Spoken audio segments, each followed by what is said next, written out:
جی السلام علیکم میرے دوستوں آپ کا دوست نثار جاوید. بات یہ کریں گے کہ دنیا میں ہم کوئی بھی چیز خریدیں, نئی گاڑی خریدیں, نیا فون خریدیں, نئی فریج خریدیں, نئی واشنگ مشین خریدیں, کوئی بھی چیز آپ نئی خرید لیں, اس کے ساتھ ایک بک ملتی ہے, مینول بک اس کو بولتے ہیں. وہ کیوں ہوتی ہے؟ وہ اس لیے ہوتی ہے کہ جب آپ کو اس گاڑی کا متعلق کوئی کسی بات کی سمجھ نہ لگے تو پھر آپ نے اس بک سے ڈھونڈنا ہے کہ اس کا فالٹ کیا ہے, یا جو چیز آپ نہیں سمجھ رہے تو اس کی کیا وجہ ہے, کیوں آپ کی سمجھ میں نہیں آ رہی. تو آپ کو ہر طریقے سے سمجھانے کے لیے اس چیز کے متعلق ہر خفیہ راز سے پردہ اٹھانے کے لیے اس جس چیز کی مینول بک ہے اس کے متعلق بتانے کے لیے وہ بک لکھی جاتی ہے, اور بڑے تفصیل سے وہ لکھی ہوتی ہے. اس کے اندر ہر چیز کا حل ہوتا ہے اس چیز کے متعلق.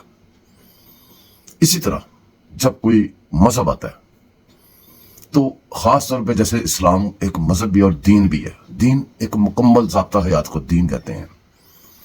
مکمل ضابطہ حیات کیا دین بننا ہے تو اس کے ساتھ مینول بک نہیں آئی, اس کے ساتھ قرآن پاک آیا ہے, اس کے ساتھ احادیث آئی ہیں, اس کی قرآن پاک کی تشریح کے لیے کئی باتیں جو بک میں لکھی ہیں اس کی بھی تشریح کے لیے آسانی پیدا کر دی ہمارے لیے. اور ہم لوگ ٹوٹکے بنا کے, چھوٹے چھوٹے ٹوٹکے دشمن بنا کے, جیسے کہ یہ کلمہ کو بندہ ہے اس کو جو مسلمان نہیں کہہ سکتے, اس کو غیر مسلم نہیں کہہ سکتے, کافر نہیں کہہ سکتے, اس طرح کے بڑے سے ٹوٹکے بنا کے چھوڑے ہوئے ہیں. کیوں نہیں کہہ سکتے جب ایک بندہ کلیم کر رہا ہے کہ میں مسلمان ہوں؟ دیکھو وہ جو مینول بک ہے اس کے بالکل اگینسٹ وہ جو باتیں کر رہا ہے وہ مینول بک میں سے نہیں مل رہی. تو دیٹس مین اس چیز کے متعلق وہ بات نہیں کر رہا, وہ اسلام کے متعلق بات نہیں کر رہا, کیونکہ اس کی کہی ہوئی بات جو اس کے ساتھ مینول بک کہی ہے اس کے اندر نہیں مل رہی ہمیں. دیٹس مین وہ جھوٹ بول رہا ہے, سیدھی سمپل بات ہے. وہ منہ سے اپنے کہتا رہے جو میں مسلمان ہوں, وہ منہ سے اپنے کچھ بھی کہتا رہے, اس نے عمل سے ثابت کرنا ہے, اپنی نیت سے ثابت کرنا ہے. نیت کیسے پتہ چلتی ہے؟ وہ اسی طرح پتہ چلتی ہے جب لوگ بات کرتے ہیں تو پھر آپ دیکھیں کہ یہ جس کے متعلق بات کر رہے ہیں وہ اس کے احکامات یا اس کا جو شیڈول ہے, اس کا جو سارا کچھ دیے گئے ہیں, منٹس دیے گئے ہیں, اس کے اندر تو اس کا ذکر ہی نہیں ہے. تو 10 منٹ کا وہ ٹھیک نہیں ہے. اب مسلمان بن کے کئی ایسے مذہب بنے جو کہ مسلمانوں کے دائرے سے باہر نکل گئے, کیونکہ اس مینول بک سے باہر نکل گئے. قرآن کچھ کہہ رہا ہے اور وہ کچھ کہہ رہے ہیں. جب وہ قرآن کے اگینسٹ بات کریں گے تو اسلام کا بنیادی جو ہے چیز وہ ہے ہی قرآن. تو وہ جب باہر بات کریں گے تو 10 منٹ کے وہ ان کا اسلام سے کوئی تعلق نہیں ہے, لیکن وہ منہ سے جو مرضی کہتے رہے. وہ ان کا طریقہ کار ہو سکتا ہے اسلام کو نقصان پہنچانے کا, اسلام کے اندر گھس کے مارنے کا ایک طریقہ کار ہو سکتا ہے. اس کے کئی نام ہیں, ایسے فرقے بن گئے یا فرقہ نما مذہب بن گئے, بڑے نام الٹے سیدھے ہو گئے. لیکن آپ نے کبھی دیکھا ہے کہ بھگوان کو گالیاں نکال رہا ہو بندہ اور کہے میں ہندو بھی ہوں؟ کبھی آپ نے دیکھا کہ جیزس پہ کہے مجھے بلیو نہیں ہے, جیزس کی باتوں پہ بھی بلیو نہیں ہے, میں کرسچن ہوں؟ کبھی آپ نے دیکھا ہے کہ بھی حضرت ابراہیم کی تعلیمات پہ وہ نہیں ہے یقین, اس کے اگینسٹ جانا ہے تو میں جوئش ہوں, میں وہ جس کو کہتے ہیں یہودی وہ ہوں؟ اب یہ ساری باتیں غور طلب ہے, کوئی اتنی مشکل نہیں ہے سمجھنے کے لیے جو آپ کو سمجھ میں نہیں آتی. ایک بار رپورٹ ڈھونڈ کر آیا ہوں سوشل میڈیا کے اوپر سے, میں نے ڈھونڈی ہے. وہ سنیں, ایک نیلا نامی عورت ہے جس نے, آپ کو پتہ نا عمران دور میں ایک بندے نے کیمپ لگا لیا تھا, یہودی, میں جو یہودی ہوں, ایک کیمپ لگا لیا تھا گراؤنڈ میں. عمران دور میں وفد جاتے رہے ہمارے اسرائیل میں ترابیب میں کون سے مسلمان جو دعویٰ کرتے ہیں مسلمان ہیں, کون سے لوگ ہیں جن کے وہ ہیڈ آفیسز ہیں. اور آپ کو پتا ہونا چاہیے, آپ فون لے کے ہاتھ میں سارا دن جو ادھر ادھر لڑکیوں کے پیچھے اور ادھر ادھر بھاگتے ہو, تو جب آپ بات کرنی ہوتی ہے اصل بات آپ کو بات نہیں آتی. کیوں نہیں آتی؟ کیونکہ آپ سرچ نہیں کرتے ہو.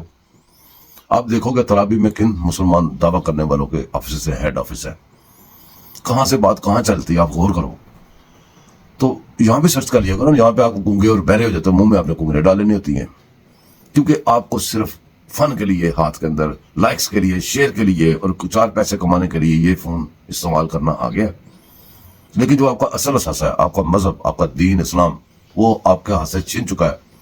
آپ کی آزادیاں چھنتی جا رہی ہیں, آپ غلامی کے اندر جاتے جا رہے ہیں, آپ ایک دوسرے کو مرتا ہوا دیکھتے جا رہے ہیں, تو انجوائے کر رہے ہیں اسی فون کے اوپر, وہیں پہ آپ سرچ کرنا نہیں جاتے. پھر یہ کلپ دیکھیں آپ, کلپ کے بعد پھر بات کرتے ہیں. انا للہ و انا الیہ راجعون. یہ ذرا سنیے گا محترمہ کیا کہہ رہی ہیں. I am Anila Ali. I stand before you as a Muslim American Pakistani, friend of the Jewish people.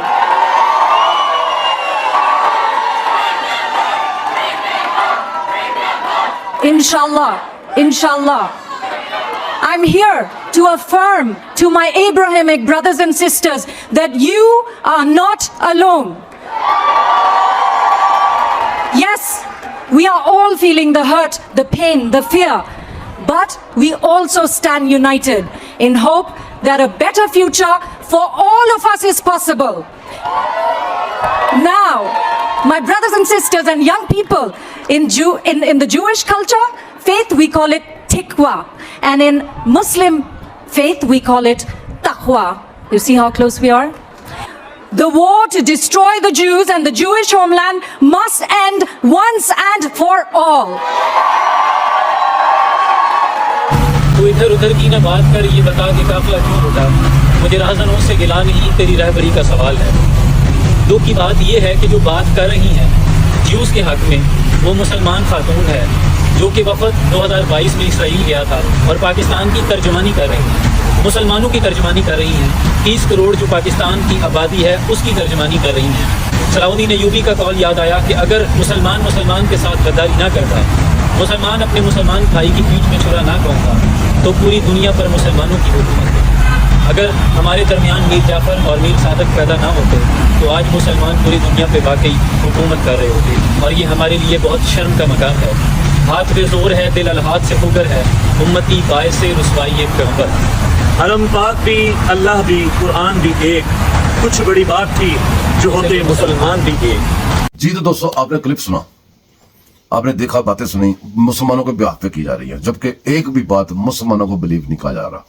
جو مسلمانوں کا بلیو ہے، جو مسلمانوں کا وہ کیا کہتے ہیں، وہ ان کی جو خیالات ہیں، جذبات ہیں، ان کا کہیں پہ اظہار نہیں کیا جا رہا، اور مسلمانوں کا نام لے کے کیا جا رہا ہے. یہ آپ نے غور کیا ہے دوستو. جب آپ اس طرح کے حالات دیکھیں کہ آپ اتنے بے بس ہیں کہ آپ اس فون کے اوپر پیسے کمانے کے چکر میں لگے ہوئے، اسی فون پہ ایک عورت آپ کا نام لے کے وہ ساری باتیں کر رہی ہے اور سارے وہ گند کھیکن کھلا رہی ہے، اور وہ باتیں کر رہی ہے جو مسلمانوں کے بالکل اگینسٹ ہے، جو مسلمان ان کو ایک سیکنڈ کے لیے سننا بھی برداشت نہیں کر سکتا. وہ کہہ رہی ہے کہ یہ ہمارا ایم ہے اور میں مسلمان ہوں. اس کو کہتے ہیں گھس بیٹھی ہے. بہرحال یہ باتیں ہوتی رہیں گی، آپ کی مرضی ہے. آپ کے ہاتھ میں اللہ نے فون دے دیا ہے اور آپ کو مرضی بھی دے دی ہے. ہم نے جو یوم قیامت والے دن حساب دینا ہے، اپنی مرضی کا حساب دینا ہے، کہ جہاں پہ ہم نے اپنی مرضی کی ہوگی. جو اللہ کا حکم ہے وہ تو ٹل ہے، جو ہم نے اختیارات لے کے جو اپنی مرضیاں کی ہیں انہی کا حساب دینا ہے. تو لگے رہے منا بھائی، پیسے کماتے رہے، اور جب دنیا چھوڑ کے جائیں گے پیسے ادھر ہی رہ جائیں گے. 100 بندے بڑے بڑے پیسے والے چلے گئے. اس دنیا میں بڑے بڑے لوگوں نے دوسرے لوگوں کی پراپرٹیز پہ، حق پہ قبضہ کر لیا. قبضے کر کے وہ جو جن کا قبضہ کیا وہ پھر بھی کھانا کھاتے رہے، پھر بھی سب کچھ چلتا رہا. اور جنہوں نے قبضہ کیا کبھی پوری نہیں پڑی ان کی، اور جب جائیں گے وہ ساتھ ایک پین نہیں لے کے جا سکتے، کچھ بھی نہیں. ادھر کی سازشیں جتنی مرضی لے لیں ملتی رہیں گی. لیکن جب ہم ڈے آف جسٹس والے دن جائیں گے نا، تو ہمیں یہ نہیں پوچھے، یہ نہیں کہا جائے گا کہ یہ اللہ کا حکم تھا کہ تم نے قبضہ کرنا ہے. نہیں، اللہ کا حکم نہیں تھا. اللہ تعالیٰ نے آپ کو سب کچھ بتا دیا، پیغمبر آپ کو بھیج دیا، آپ کو کتابیں بھیج دی، آپ کو سرو کر دیا. اخلاقیات کے نام پہ بھی درس آپ کے پاس پڑے ہوئے ہیں. تو آپ ایسا کام کریں گے جو کہیں بھی فٹ نہ ہو، نہ اخلاقیات میں، نہ مذہب میں، نہ کچھ کہیں بھی، اور آپ کہیں یہ اللہ کا حکم ہے. کیا بات ہے، یہ نہیں ہو سکتا. جی تو میرے دوستو، اپنے مذہب کا، اپنے اسلام کا، اپنے ملک کا، اپنے پاکستان کا خیال رکھنا آپ نے ہے. کوئی باہر سے آگے کسی نے رکھنا. باہر سے دشمن نہیں آ سکتا ہے، دوست نہیں آ سکتا. دوست جب آتے ہیں ان کا پتہ چلتا ہے، اور دشمن جب آتے ہیں ان کو پتہ چلتا ہے. دوستو، یہ ملک آپ کا ہے، یہ دین اسلام، یہ مذہب یہ آپ کا ہے. آپ نے اس کو بچانا ہے. آپ غفلت میں ہیں، آپ غفلت میں ڈوب کے لائکس، شیئر اور وہ پیسے کمانے کے چکر میں پڑ گئے ہوئے ہیں، جس کا ہمیں بہت زیادہ نقصان ہو رہا ہے. ملک کو بھی ہو رہا ہے، مذہب بھی ہو رہا ہے. اور یہ نقصان کسی اور کا نہیں، یہ آپ کا ہو رہا ہے. آپ جب جاگیں گے تبھی آپ کو یہ مسئلے مسائل کا اندازہ ہوگا کہ آپ کتنے دیر کر چکے ہیں. دعا میں یاد رکھیے گا، سبسکرائب کیجیے گا، لائک کیجیے گا، شیئر کیجیے گا، اور اسی طرح مجھے سنتے رہیے گا، میرا ساتھ دیتے رہیے گا. تو ملتے ہیں کسی اور ویلاگ میں اور کسی گپ شپ میں. ابھی مجھے اجازت دیں. اللہ حافظ.